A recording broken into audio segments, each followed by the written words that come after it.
This is the Citizen Report with Jonathan Shannon.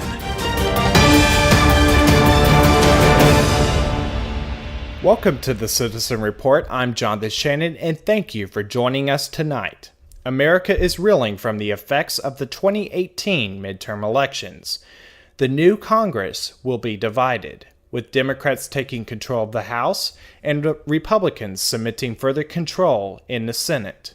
In the House, Democrats gained 33 seats to have a majority seat count of 228. And in the Senate, Republicans gained 3 seats to solidify sound control with 52 seats. One noteworthy race is that of the U.S. Senate race in Missouri. Democrat Claire McCaskill was elected to office in the year 2006 and has been in office since the year 2007. However, Republican Josh Hawley won out in this election, becoming the next senator from Missouri. He won over 51% of the vote. He had this to say at his acceptance speech in Springfield, Missouri. Tonight, the good Lord and the people of Missouri have given us the victory. We've won. I just had a nice phone call from Senator McCaskill. She couldn't have been more gracious. She conceded the race. I want to thank her for her service. And I had a very nice call with the President of the United States. Thank you, Mr. President, for your leadership. Thank you for believing in Missouri. Tonight, the people of Missouri have delivered. Now it is time to roll up our sleeves and to get to work. The hard work begins of going to Washington and standing up for our values. I said that I would fight to secure our border, and I will. I've said that I will be an advocate and fight for pro-Constitution, pro-America judges on our courts, and I will. I said I would fight to continue to bring back jobs from overseas, to get wages growing, and I will. I said that I will always stand for our farmers and our small businessmen, the people who have built this state, and I will. Meanwhile, President Donald Trump declares the midterm elections to be an incredible day. It was a big day yesterday, an incredible day. And last night, the Republican Party defied history to expand our Senate majority while significantly beating expectations in the House for the midterm and midterm year. We did this in spite of a very dramatic fundraising disadvantage driven by Democrats' wealthy donors and special interests and very hostile media coverage, to put it mildly. The media coverage set a new record and a new standard. We also had a staggering number of House retirements, so it's a little tough. These are seats that could have been held pretty easily, and we had newcomers going in, and a lot of them worked very hard, but it's very difficult when you have that many retirements. This election marks the largest Senate gains for a president's party in a first midterm election since at least President Kennedy's in 1962. There have been only 4 midterm elections since 1934 in which a president's party has gained even a single Senate seat. As of now, we picked up, it looks like 3. Could be 4, perhaps it could be 2, but we picked up a lot. Also, meanwhile, Congresswoman Nancy Pelosi suggests that she is the best person to be Speaker of the House. As to why you should be Speaker. You often talk about that. Let me just say this in one sentence. I heard the President say, I deserve to be the Speaker. I don't think anybody deserves anything. It's not about what you have done. It's what you can do. What you have done in the past speaks to your credentials, but it's about what you can do. And I think I'm the best person to go forward to unify, to negotiate. I'm a good negotiator, as anyone can see in terms of how we have won every negotiation so far. The only one we didn't win, because it wasn't a negotiation, was the GOP tax scam in the dark of night and speed of light, as I said earlier. So I think that my case is about being best person for how we go forward, and I'm not going to answer any more questions on that subject. We're going to turn next tonight to ongoing voter fraud allegations, particularly that from Broward County, Florida. When questioned, Supervisor of Elections Brenda Snipes had this to say to members of the press.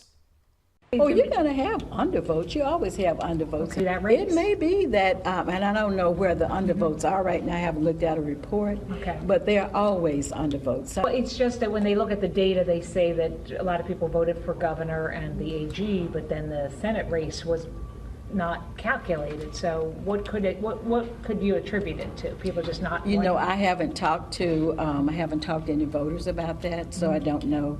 But we do see undervotes and overvotes as a regular part of the process.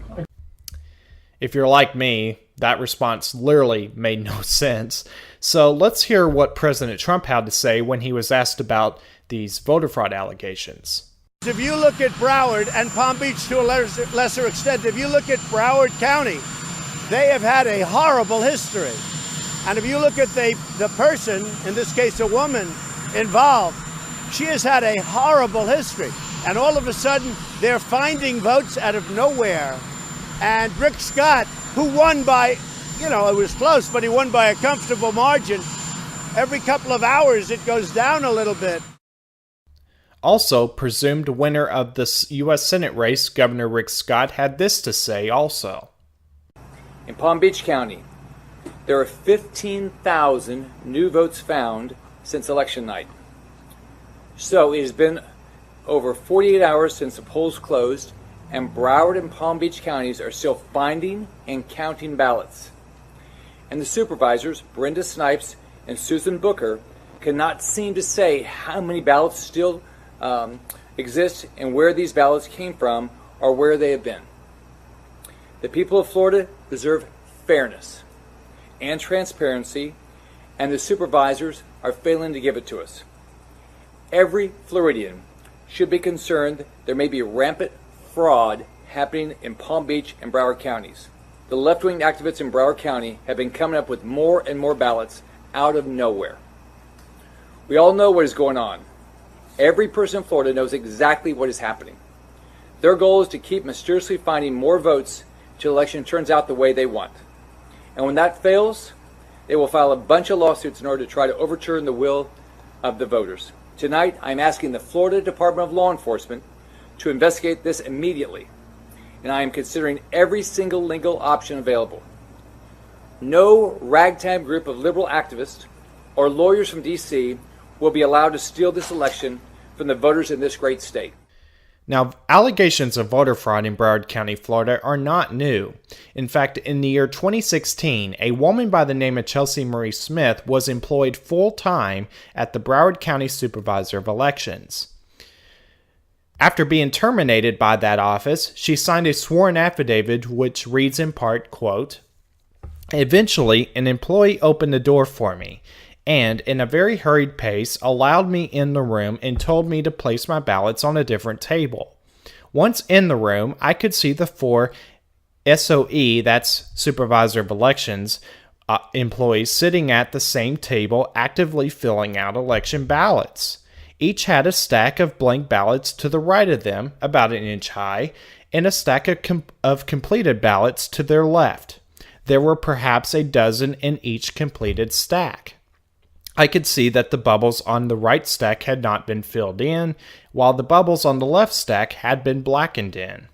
I could also see the employees filling in the bubbles as they moved the ballots from right to left. I witnessed this activity for over a minute." Later on in the affidavit, she also states, quote, "The following day, I reported for work at the same office at 9 a.m., performed my regular duties, and took my lunch break at the regular time. When I returned from lunch at 12:30, I was met by a uniformed security guard at the SOE entrance and told that I had been terminated. I was forced to immediately turn over my SOE credentials. I was warned that I was no longer welcomed in the SOE building and that I should never return. I was given no explanation for this action. As of now, there is still no final tally on the votes in Broward County." We're going to turn next tonight to another ongoing controversy surrounding CNN reporter Jim Acosta. Acosta could be seen acting combative with President Trump and then refused to yield the mic to a White House intern. In doing so, Acosta came in contact with her. We're going to play the tape for you so that you can get a real sense and understanding of the encounter by Jim Acosta. Thank you, Mr. President. I wanted to challenge you on one of the statements that you made in the tail end of the campaign in the midterms.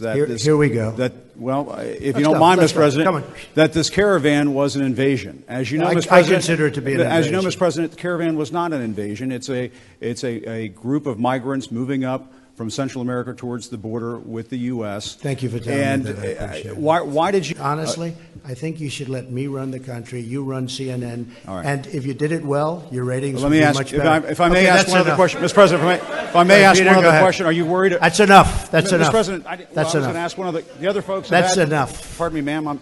Mr. President, that's enough. Mr. President, I had one other question, if I may ask, on the Russia investigation. Are you concerned that you may have... I'm not concerned about anything with the Russian investigation because it's a hoax. That's enough. Put down the mic. Mr. President, are you worried about indictments coming down in this investigation?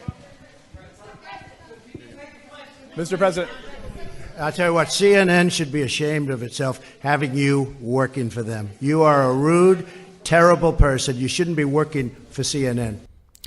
Radio and TV host and constitutional scholar Mark Levin had this to say about that exchange. No president would put up with this, but CNN claims no responsibility for this man's conduct. No accountability for this man's conduct. They keep sending him back in there. CNN is a corporation. It is a subsidiary of Time Warner.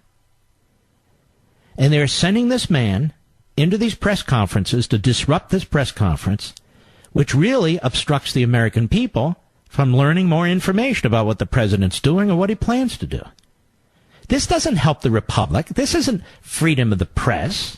The White House suspended the press credentials to Jim Acosta, and in return, CNN has now sued the White House. Mark Levin had this to say about that lawsuit. The court shouldn't be able to tell the White House, these are the procedures that you must follow before you allow a reporter in or a reporter out. Now, I want you to understand, I defend our Constitution, but I understand what's meant by freedom of the press.